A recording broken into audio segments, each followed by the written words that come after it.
ఇక కడప మహానాడుకు తెలుగుదేశం శ్రేణులు ఉదయం నుంచే పెద్ద ఎత్తున పోటెత్తుతున్నారు. ఇప్పటికే పెద్ద ఎత్తున పార్టీ శ్రేణులు ప్రాంగణానికి చేరుకున్నారు. రిజిస్ట్రేషన్ ప్రక్రియ ప్రారంభం కాకముందే వేలాదిగా నాయకులు రోడ్డుపై వేచి ఉన్నారు. వాహనాల్లో పెద్ద ఎత్తున శ్రేణులు తరలిరావడంతో మహానాడు వేదిక వద్ద ట్రాఫిక్ జామ్ ఏర్పడింది. కిలోమీటర్ మేర ఉదయాన్నే ట్రాఫిక్ జామ్ కావడంతో పోలీసులు క్లియర్ చేసేందుకు యత్నిస్తున్నారు. మహానాడు సందడిపై మా ప్రతినిధి కృష్ణ మరిన్ని వివరాలు అందిస్తారు. తెలుగుదేశం మహానాడు ప్రారంభం కానుంది. ఏదైతే 3 రోజుల పాటు ఘనంగా కడపలో నిర్వహిస్తున్న ఈ మహానాడుకు పూర్తి స్థాయిలో ఏర్పాట్లు అనేది చేశారు. అయితే కొద్దిపాటి వర్షం వల్ల కొంతమేర పార్కింగ్ వరకు ఇబ్బందులు తలెత్తాయి. మహానాడు ప్రాంగణం వద్ద మాత్రం ఎలాంటి ఇబ్బంది లేకుండా ఎంత వర్షం పడినా సరే సభ సజావుగా జరిగేందుకు అన్ని ఏర్పాట్లు కూడా పూర్తయ్యాయి. అయితే మహానాడుకి 8:30 నుంచి ప్రతినిధుల నమోదు ప్రక్రియ చేపట్టారు. అయితే ఉదయం 7 గంటల నుంచే ఇక్కడ పెద్ద ఎత్తున తెలుగుదేశం శ్రేణులు కానీ నాయకులు కానీ రోడ్డుపైకి తరలి రావడం జరిగింది. వాహనాలు కూడా పెద్ద ఎత్తున కడప నగరంలోకి రావడంతో మహానాడుకి ఇప్పుడే 1 కిలోమీటర్ మేర కూడా ట్రాఫిక్ జామ్ అది నెలకొంది. అయితే పోలీసులు కూడా ట్రాఫిక్ నియంత్రించే పనులు చేపడుతున్నారు. ఈ మహానాడు సజావుగా నిర్వహించేందుకు మరిన్ని ఏర్పాట్లు ఎలా చేశారు ఏంటి వెల్లడించేందుకు మనతో మంత్రి బీసీ జనార్దన్ రెడ్డి అలాగే సీనియర్ నేత దామచర్ల సత్య ఉన్నారు. వారిని అడిగి మరిన్ని వివరాలు తెలుసుకుందాం. సార్ చెప్పండి సార్, ఉదయం నుంచి కూడా పెద్ద ఎత్తున శ్రేణులు రోడ్డు మీద తరలి వస్తున్నారు. వర్షం వల్ల కొద్దిగా పార్కింగ్ ఏర్పాటు చేసిన స్థలం కొంచెం ఇబ్బందిగా తలెత్తిన చేస్తున్నారు. ప్రత్యామ్నాయాలు ఏం చూశారు ఏంటి? ఒకటి ముఖ్యంగా కడపలో జరిగేటువంటి మహానాడుకు రాష్ట్రమే కాదు ఇతర రాష్ట్రాల నుంచి ఎన్ఆర్ఐలు కూడా వేలాదిగా లక్షలాదిగా తరలి వస్తూ ఉన్నారు.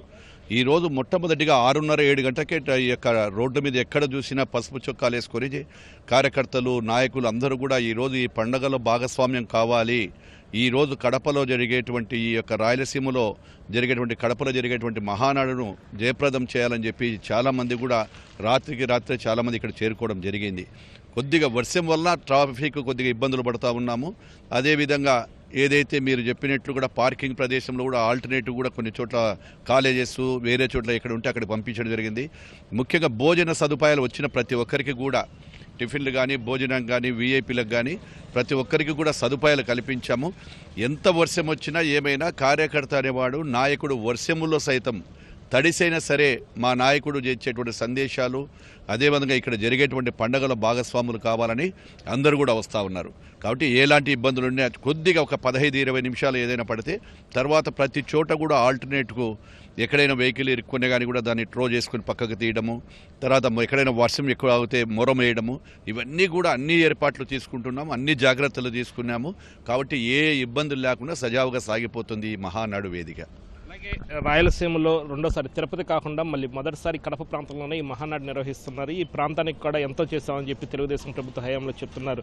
దీని ద్వారా అసలు ఏం చాటున్నారు రాయలసీమకు సంబంధించి? ఒకటి ముఖ్యంగా తెలుగుదేశం పార్టీ అధికారంలో ఉన్నప్పుడే ఈ రాయలసీమ ప్రజలకు కానీ ఈ యొక్క ఇరిగేషన్ ప్రాజెక్టులు కానీ రోడ్లు కానీ ఇవన్నీ అభివృద్ధి చేయడం జరిగింది. గత తెలుగుదేశం ప్రభుత్వంలో మా ముఖ్యమంత్రి చంద్రబాబు నాయుడు గారు పులివెందులకు సైతం నీళ్లు తీసుకుపోయిన ఘనత మాది.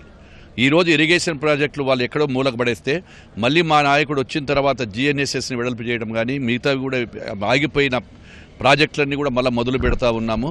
ప్రతి ప్రాజెక్టును కూడా ఖచ్చితంగా రాయలసీమ వాసులకు ఖచ్చితంగా ఒక రాయలసీమ బిడ్డగా మా గౌరవ ముఖ్యమంత్రి గారు అన్ని విధాల చర్యలు తీసుకుంటారు. అవన్నీ కూడా ఈరోజు ఇచ్చేటువంటి సందేశాలలో కూడా బయటకు వస్తాయి అన్నీ కూడా. Thank you.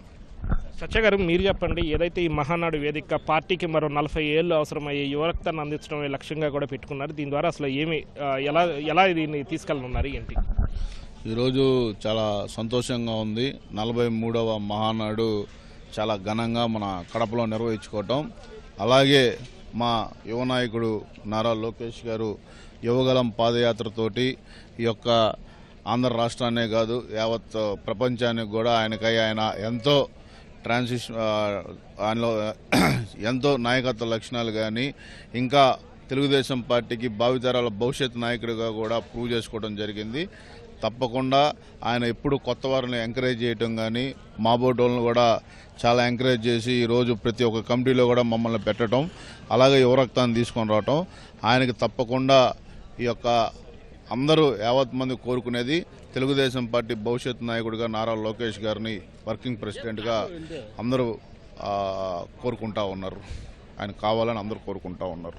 సార్, ఇప్పటికే ఏర్పాట్లకి సంబంధించి ఎంతవరకు పూర్తయ్యాయి? వర్షం పడినా ఎలాంటి ప్రత్యామ్నాయాలు చేపట్టారు?